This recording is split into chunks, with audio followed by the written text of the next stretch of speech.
নেপালে চরম উত্তেজনা কাটতে শুরু করেছে। গত সপ্তাহে সামাজিক যোগাযোগ মাধ্যম বন্ধের প্রতিবাদের পর এক বৃহৎ আন্দোলনে ঝাঁপিয়ে পড়ে রাজপথে। সংঘর্ষে অন্তত ৩৪ জন প্রাণ হারিয়েছেন এবং আঘাতপ্রাপ্তদের সংখ্যা ১,০০০-এরও বেশি। তীব্র বিক্ষোভের পর দেশে অস্থায়ী সরকারের নেতৃত্ব দিতে সাবেক প্রধান বিচারপতি সুশীলা কার্কিকে নিয়োগ দেওয়ার বিষয়ে আলোচনা চলছে।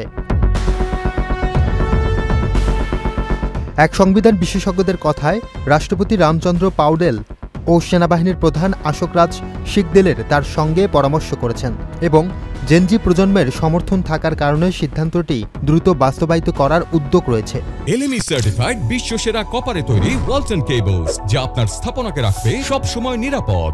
মনে করা হচ্ছে রাষ্ট্রপতি সরকারি বাসভবনের বৈঠকের পরে আনুষ্ঠানিক ঘোষণা আসতে পারে, তবে এখন পর্যন্ত সরকারি কোনো বিবৃতি মেলেনি।